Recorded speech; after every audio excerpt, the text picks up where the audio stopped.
Start. Yes, ma'am.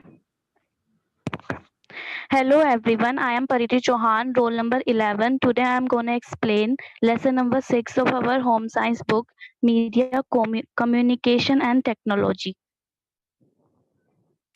So अभी हम सबको ही अच्छे से पता है कि कम्युनिकेशन हमारी लाइफ का पर्सनल, प्रोफेशनल और सोशल लाइफ का एक बहुत ही ज़्यादा इम्पोर्टेंट पार्ट है। कम्युनिकेशन होता ही सारे लोगों के बीच में अंडरस्टैंडिंग के लिए है। अगर सब एक दूसरे को समझेंगे ही नहीं तो कम्युनिकेशन नहीं हो पाएगा। अभी जो कम्युनिकेशन है ये एक लैटिन वर्ड कम्युनिस से आया है जिसका मतलब होता है कॉमन। कम्युनिकेशन एक प्रोसेस है जिसमें एक इंसान सोचता है, ऑब्जर्व करता है, उसको समझता है, फिर अपनी फीलिंग दूसरे से के साथ शेयर करता है और ये शेयर करने के लिए उसे एक मीडियम की ज़रूरत होती है। अभी जो क्लासिफिकेशन कम्युनिकेशन है इसमें फर्स्ट है one way communication. One way communication में होता है कि एक सेंडर है वो कोई इंफॉर्मेशन तो सेंड करता है पर जो रिसीवर है वो उसे इमीडिएटली रिस्पॉन्ड नहीं कर पाता है। फॉर एग्जाम्पल हम टेलीविजन शोज देखते हैं, मूवीज देखते हैं, पर टेलीविजन शोज की भी जब टीआरपी आती है तभी एक पब्लिक का, ऑडियंस का रिस्पॉन्ड मिल पाता है। मतलब कुछ टाइम के बाद रिस्पॉन्ड मिलता है, इमीडिएटली रिस्पॉन्ड नहीं कर पाते हैं। उसके बाद two way communication. Two way communication में होता है जब हम एक सेंडर रिसीवर को कोई मैसेज, कोई इंफॉर्मेशन सेंड करता है और उसका उसे इमीडिएटली रिस्पॉन्स भी मिल जाता है। फॉर एग्जांपल हम लोग कॉल पे, फोन पे बात करते हैं किसी से, हाँ, तो फिर हमें उनका इमीडिएटली रिस्पॉन्स मिलता है। उसके बाद communication on the basis of the levels of communication. Intrapersonal communication इसका फर्स्ट पार्ट है। सो इंट्रापर्सनल कम्युनिकेशन में होता है सेल्फ टॉक होता है। एक मतलब उसमें बस किसी एक ही पर्सन का रोल है।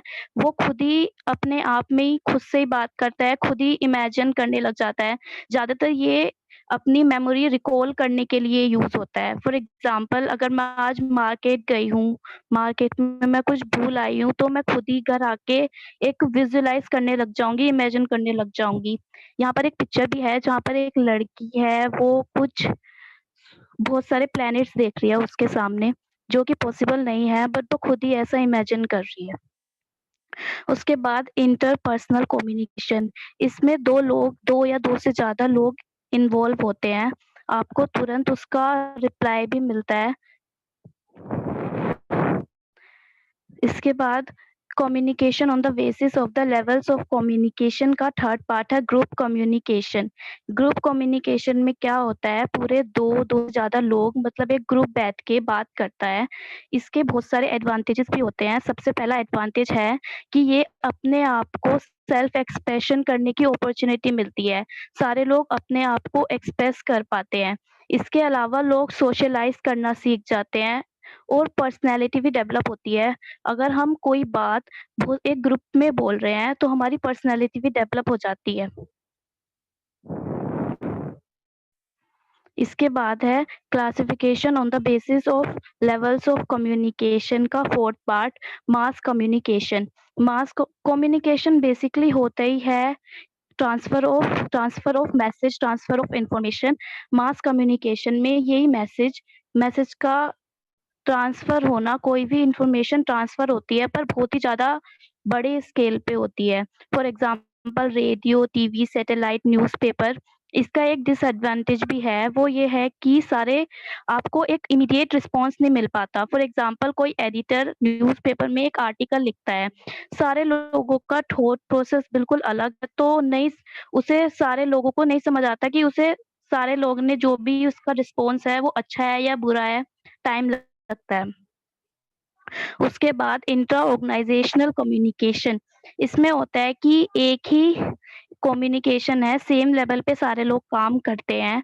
यहाँ पर एक पिक्चर भी है, हमें एक ऑर्गेनाइजेशन को, लोगों को समझने के लिए यही ज़रूरी है कि सबकी यूनिफ़ॉर्म सेम होनी चाहिए। यहाँ पर सबकी यूनिफ़ॉर्म सेम है। इसमें क्या होता है कि एक कॉमन गोल को अचीव करने के लिए एक ऑर्गेनाइजेशन मिलके काम करती है। बस एक ही ऑर्गेनाइज़ेशन के लोग काम करेंगे, किसी दूसरी ऑर्गेनाइज़ेशन का कोई रोल नहीं होता इसमें। फॉर एग्ज़ाम्पल हमारे इंडिया में गवर्नमेंट डिवाइडेड होती है ना, जैसे कि लेजिस्लेटिव, एग्ज़ीक्यूटिव, जुडिशरी। तो जो लेजिस्लेटिव का काम है किसी रूल को, लॉ को बनाना, पर उसमें एग्ज़ीक्यूटिव बिल्कुल इंटरप्ट नहीं करती है, वैसे ही। अब है इंटर ऑर्गेनाइज़ेशनल कम्युनिकेशन। इसमें क्या होता है कि इसमें बहुत सारी ऑर्गेनाइज़ेशन होती हैं। इंट्रा में तो बस एक ही ऑर्गेनाइज़ेशन काम करती है, पर इंटर ऑर्गेनाइज़ेशन कम्युनिकेशन में एक से ज़्यादा ऑर्गेनाइज़ेशन मिलके काम करती हैं।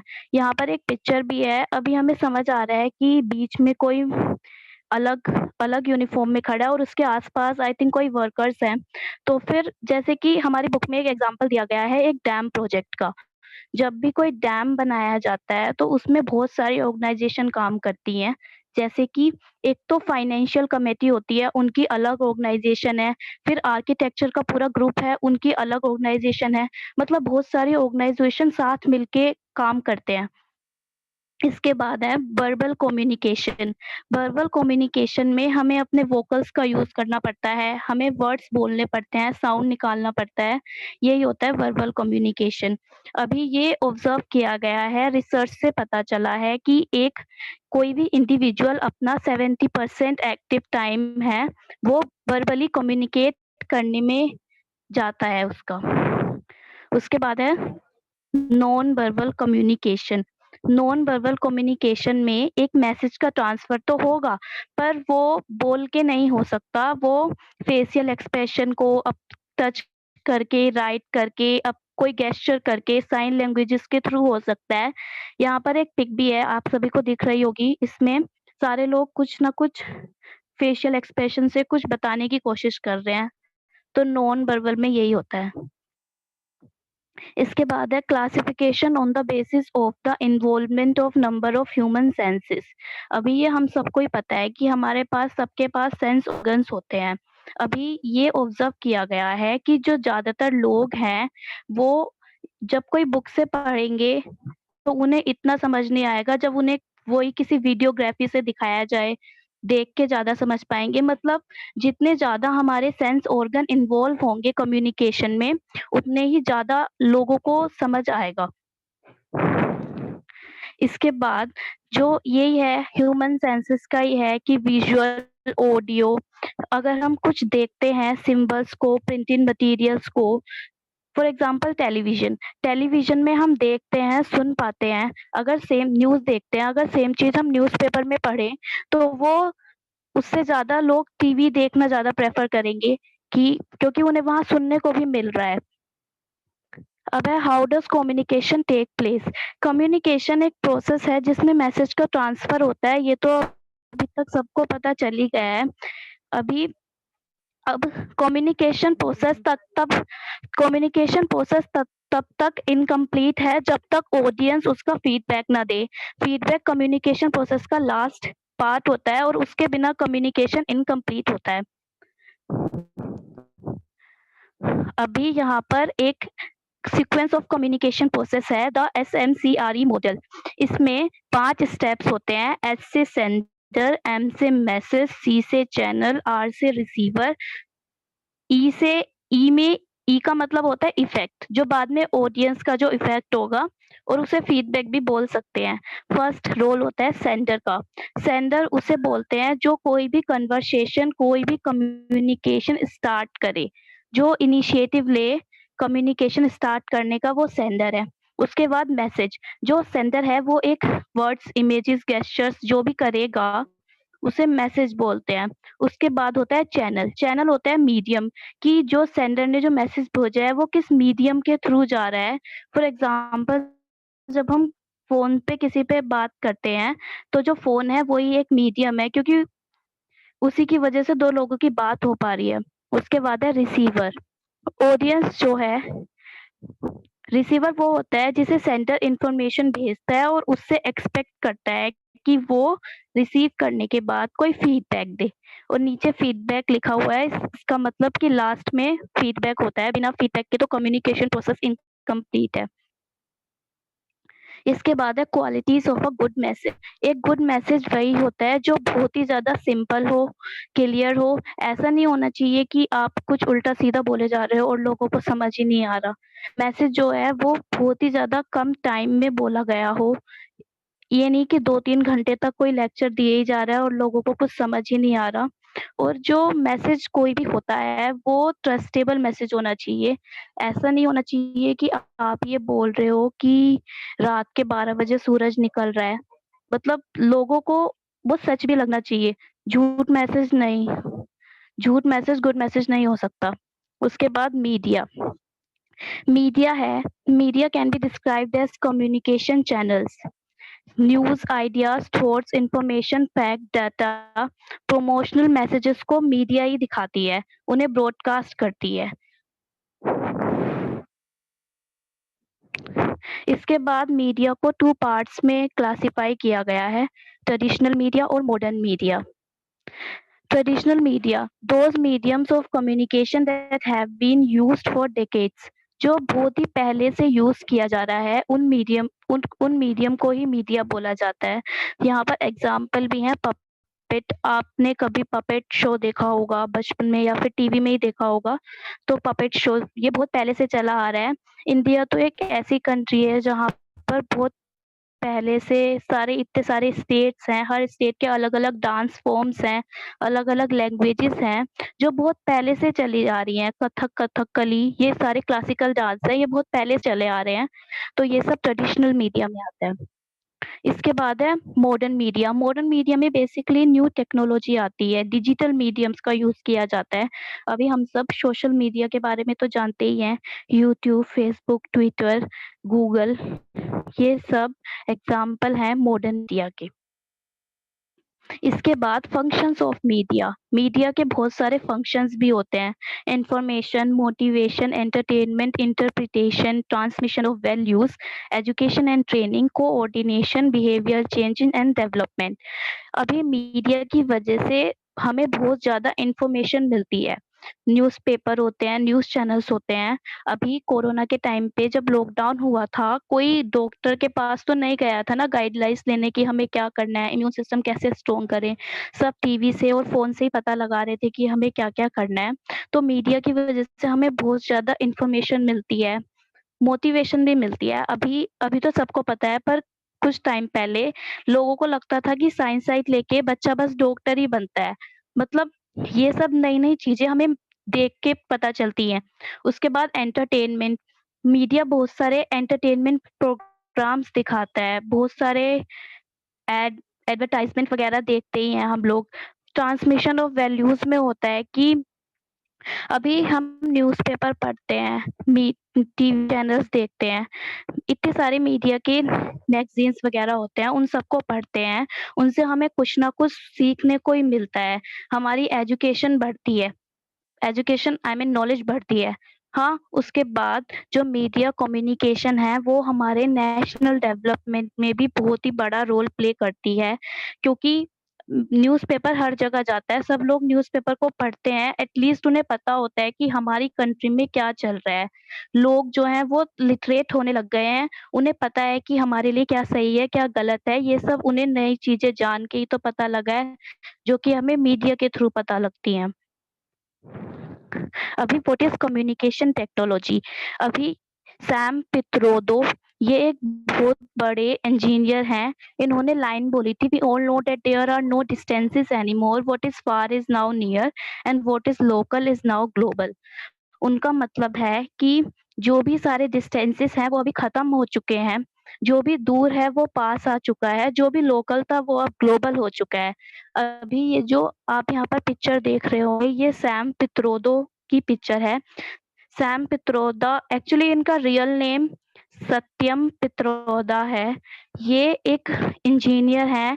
इन्होंने जब राजीव गांधी हमारे इंडिया के प्राइम मिनिस्टर थे, इन्होंने उन्हें एडवाइस दी थी कि हमारे कंट्री में भी कंप्यूटर आना चाहिए, कंप्यूटराइज़ेशन होना चाहिए। तो उनकी एडवाइस राजीव गांधी को अच्छी लगी, उसके बाद ही इंडिया में कंप्यूटर आए, कंप्यूटर लॉन्च हुए। इसलिए सैम पित्रोदा को इन्हें फादर ऑफ इंडियन कंप्यूटर भी बोला जाता है। इसके बाद क्लासिफिकेशन ऑफ कम्युनिकेशन टेक्नोलॉजीज, ये 2 पार्ट्स में डिवाइडेड है, केबल लैंड बेस्ड टेक्नोलॉजीज और वायरलेस टेक्नोलॉजीज। अभी केबल और लैंड बेस्ड टेक्नोलॉजीज में है कि जो भी उसमें एक केबल का यूज चाहिए होता है, एक वायर चाहिए होती है। यहाँ पर एक पिक है कंप्यूटर की, आप लोग देख रहे होंगे, यहाँ आसपास वायर्स भी दिखाई दे रहे हैं। वायर से प्रिंटर कनेक्टेड है, सब कुछ कनेक्टेड है, यहाँ पर वायर्स की जरूरत है, तो यही होता है केबल और लैंड बेस्ड टेक्नोलॉजीज। इसके बाद वायरलेस टेक्नोलॉजीज, वायरलेस नाम सुन के ही पता चल रहा है, जहाँ पर वायर की जरूरत नहीं होती, वो होता है वायरलेस टेक्नोलॉजीज। यहाँ पर बहुत सारे पिक्स भी हैं, ये जो डॉट डॉट है, ये डॉट डॉट से नेटवर्क को दिखाया गया है, कोई वायर नहीं है। इसके अलावा ब्लूटूथ टेक्नोलॉजी, जो ब्लूटूथ टेक्नोलॉजी है वो लो कॉस्ट टेक्नोलॉजी है, लो कॉस्ट वायरलेस टेक्नोलॉजी, जिससे कि हम एक्सचेंज कर सकते हैं एक डिवाइस का डाटा दूसरे डिवाइस के डाटा, मतलब एक डिवाइस से कोई डाटा दूसरे डिवाइस पे भेज सकते हैं। पर ये जो ब्लूटूथ टेक्नोलॉजी होता है, ये शॉर्ट वेवलेंथ के लिए होता है, मतलब बहुत ही ज़्यादा डिस्टेंस पे ये काम नहीं करेगा। इसके बाद है some important communication technologies. Radio, जो रेडियो है, रेडियो एक ऐसी टेक्नोलॉजी है जो रेडियो वेव्स के थ्रू, रेडियो वेव्स ही मीडियम होते हैं, वेव्स ही मीडियम है।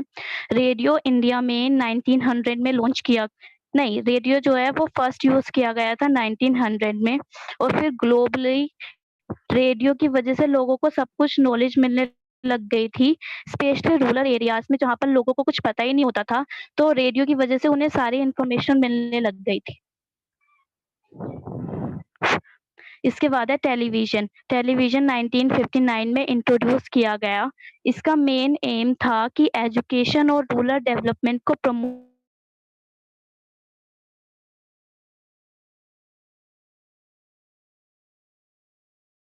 तो लोगों को देख के सारी चीजें समझ आने लग जाएंगी, वो चीजों को समझने लगेंगे।